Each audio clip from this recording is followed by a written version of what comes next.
Hi and welcome back to AFRAAS series. In this video we are going to install the requirements of this project and understand them briefly. So let's begin with the Python. So to install Python we have to go to this website python.org/downloads and download the latest version of Python. Once Python has been downloaded, just run this script and don't forget to check this button, add python.exe to path. By clicking this option we can access Python in terminal also. Okay, so next step would be to install virtual env. Virtual env is a library which allows us to create virtual copies of Python for a specific folder, so that we can install everything we need in the local copy of it, and the versioning of these libraries don't interfere with the global libraries we have already installed. To install virtual env, just type in the command pip install virtual env. Okay, so once virtual env is installed, we have to create a virtual environment. For that the command is virtual env space venv. venv is the name. We can give any name to this environment. venv is kind of standard we give this. Okay, so once virtual environment has been created, we have to activate it also. So to activate we have to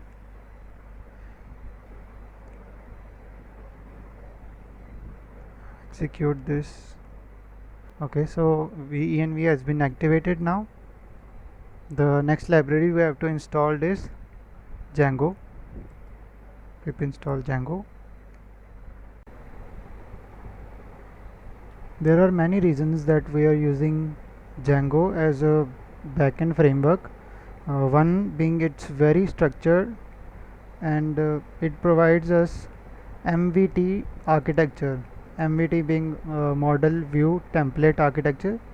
We have models in it which controls the database. We have views that controls the processing of the data, and templates define the front end of the website. It also provides us ORM, object relational mapping. That is, we don't have to create the tables ourselves. We just have to create some classes, and the database is managed by Django itself. Another thing that it also provides us built-in authentication and authorization services. Also it provides us a inbuilt control panel. So these are some reasons why are we using Django above other backend frameworks available in Python like Flask. So next thing we are installing is face recognition library. Pip install face recognition. The face recognition library is the backbone of our project. It is used to detect and recognize faces from images and store trained models, which we're going to use to recognize faces in our images and live feed from camera. Okay, so let's move on to the next library. We have to install OpenCV. Pip install OpenCV.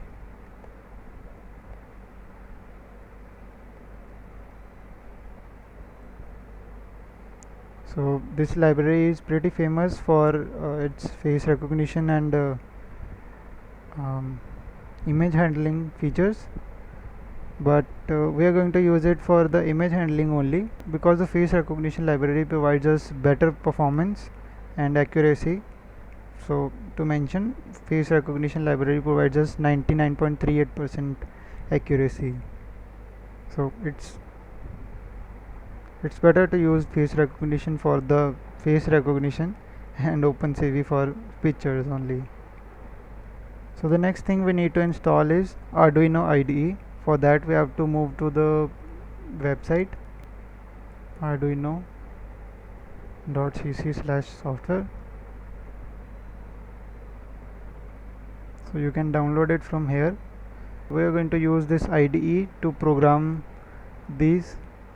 This is the ESP32 cam module, and I've used the antenna. It's optional. You can also use antenna along with it.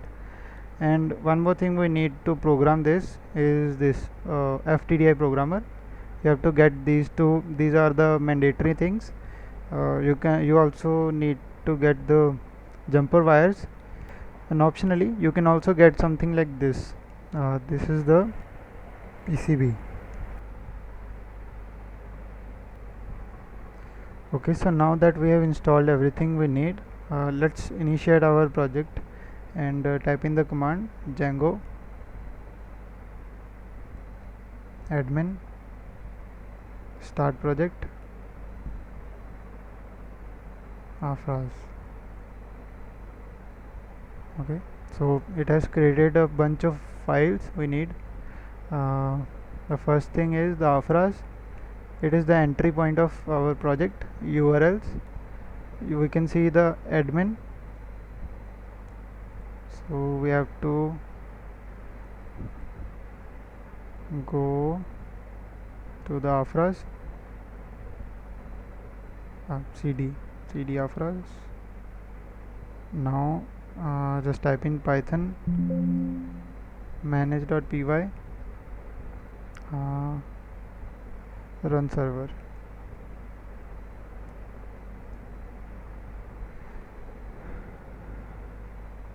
Okay, so we have done this.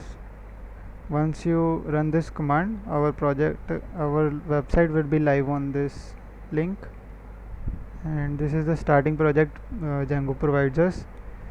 We will start building on it from the next video. See you there. Bye.